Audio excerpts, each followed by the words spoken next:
quand mon sauveur, éclatant de lumière, se lèvera de son trône éternel, et que laissant ces douleurs de la terre, je pourrai voir les splendeurs de son ciel. Que le nom de Jésus-Christ soit béni, qu'il soit glorifié, le Dieu que nous adorons. J'ai un message pour le peuple du Seigneur qui attend son roi. Sur cette chaîne, le Seigneur est en train de nous préparer pour l'enlèvement. Il est en train de nous préparer pour sa rencontre, parce qu'il nous aime, qu'il ne veut pas nous perdre. Nous sommes en train de faire la révision, la préparation pour le grand examen qui va bientôt arriver, l'examen final des enfants du Seigneur.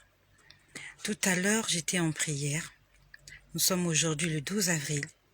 Et le nom de Jésus soit béni pour toi qui ce matin t'es levé avec ta famille. Nous sommes encore vivants le 12 avril. Que le nom de Jésus soit glorifié.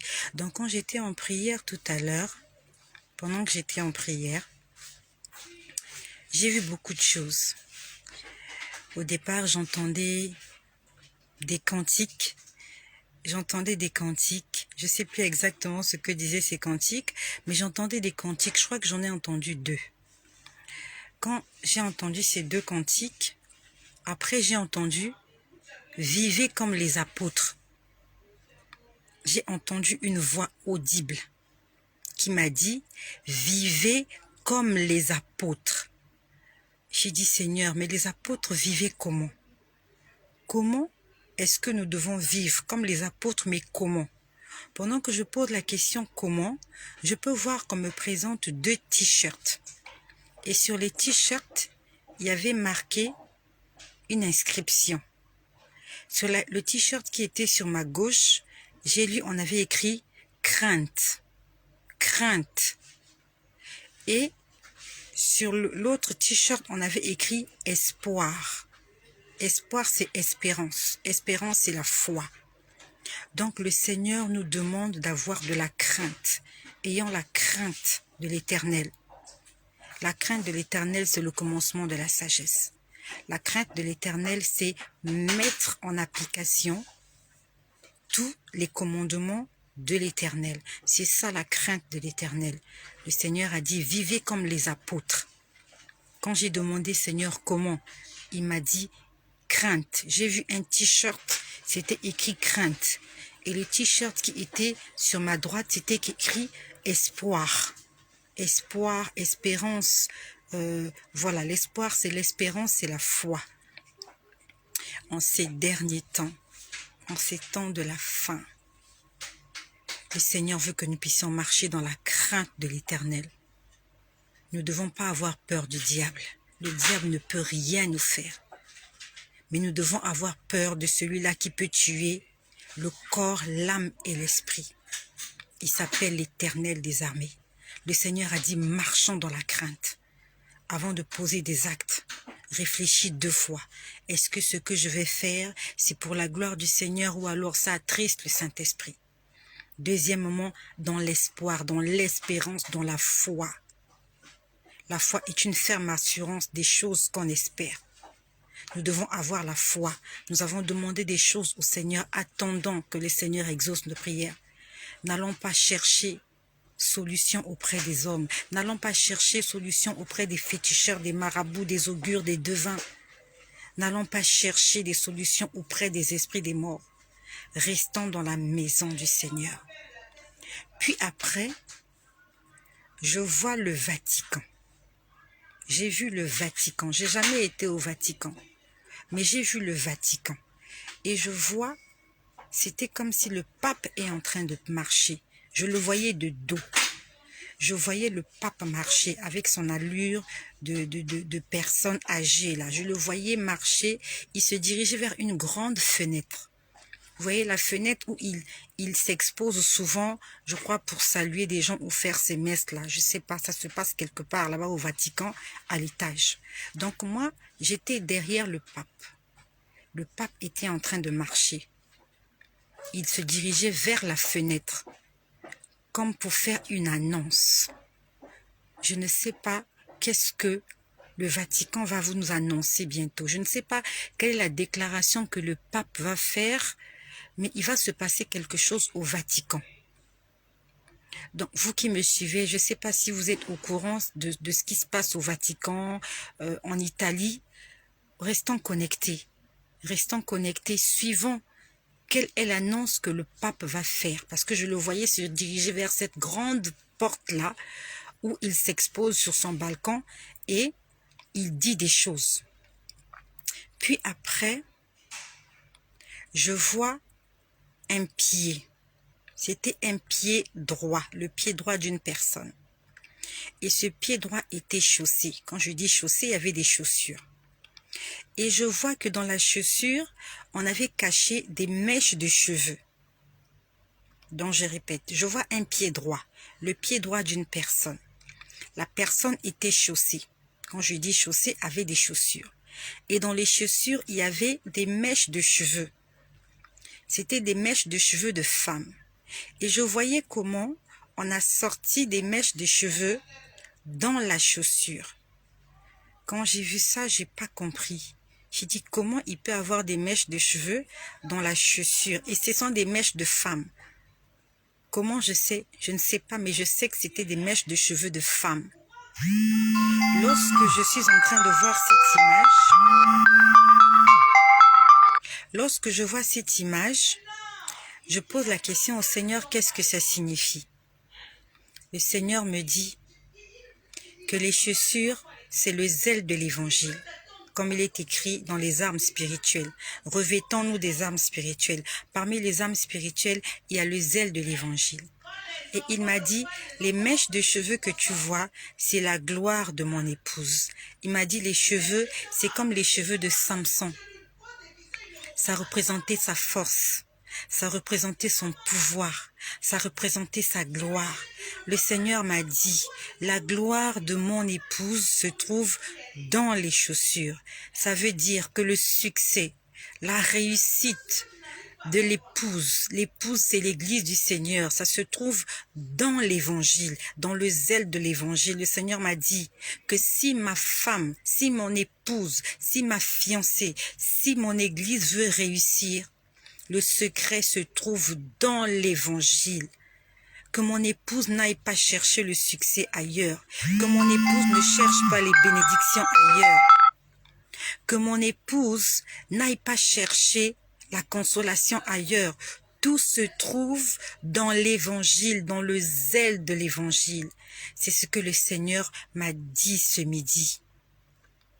Que son épouse se contente de l'évangile, que tout est dans la parole de Dieu, que si les enfants de Dieu, l'Église veut réussir, dans tout ce que tu entreprendras, tout se trouve ici, là-dedans. Tout se trouve ici, dedans. Le fiancé a dit, n'allons pas nous promener n'importe où, tout se trouve ici, dedans. Il a dit, la gloire, la réussite, les richesses, tout ce dont a besoin ma fiancée se trouve dans le zèle de l'évangile, ayant du zèle pour l'évangile. Et pour terminer, je pouvais voir que quand c'était comme un tableau blanc, on avait écrit Luc chapitre 8 verset 21. Dans Luc 8 verset 21, il est écrit, mais il répondit, c'est Jésus qui parle, mais il répondit, ma mère et mes frères sont ceux qui écoutent la parole de Dieu et qui la mettent en pratique. Ne nous bornons pas à écouter seulement la parole de Dieu. Lisons-la, écoutons-la et mettons-la en pratique. Ça ne sert à rien de réciter les psaumes si tu ne mets pas en application ces psaumes-là. Ça ne sert à rien de réciter le Notre Père si tu ne respectes pas le Notre Père. Pardonne-nous comme nous pardonnons à ceux qui nous ont offensés. Nous récitons ça tous les jours, mais est-ce que nous pardonnons? Nous récitons les 10 commandements. Tu n'auras pas d'autre Dieu devant ma face. Tu ne te feras point d'image taillée. Tu ne mentiras point. Tu ne voleras point. Tu ne commettras pas d'adultère. C'est bien de réciter. Est-ce que nous mettons ces choses en pratique? Le Seigneur a dit, ses frères, ses sœurs, sa mère, sont tous ceux-là qui écoutent la parole et qui la mettent en pratique. Le Seigneur a parlé. Mettons-nous au travail. Il est en train de préparer son épouse pour la rencontre, avec l'époux dans les airs. Le Seigneur a dit, vivez comme les apôtres. J'ai demandé comment. Il a dit dans la crainte et dans l'espérance. L'espérance, c'est la foi. Il m'a montré qu'il va se passer quelque chose bientôt au Vatican. Le pape, le souverain pontife, va faire une annonce. Je ne sais pas sur quoi. Je n'en sais rien. Je ne suis pas connectée à ces chaînes-là. Toi qui m'écoutes, peut-être que tu es connecté au Vatican. Essayons d'être au courant de ce qui va se passer au Vatican. Puis le Seigneur m'a dit la gloire, les richesses, tout ce dont mon peuple a besoin, tout ce dont mon église, ma fiancée, mon épouse a besoin se trouve dans l'évangile. Et il nous a donné le livre de Marc au chapitre 8 au verset 31. Sans l'obéissance, sans la crainte, sans la sanctification, personne ne verra le Seigneur. Tu as besoin de bénédiction, tu as besoin de richesse, tu as besoin de gloire, tu as besoin d'épanouissement. Le Seigneur te dit que tout se trouve dans la Bible. Ne va pas chercher loin des choses qui sont juste à ta portée. La Bible nous dit dans le livre de Josué au chapitre 1, à partir du verset 9, que ce livre de la loi ne s'éloigne point de ta bouche. Médite-le jour et nuit. Médite la Bible jour et nuit. C'est ainsi que tu auras du succès dans tes entreprises. C'est ainsi que tu réussiras. Si tu lis ta Bible, nuit et jour.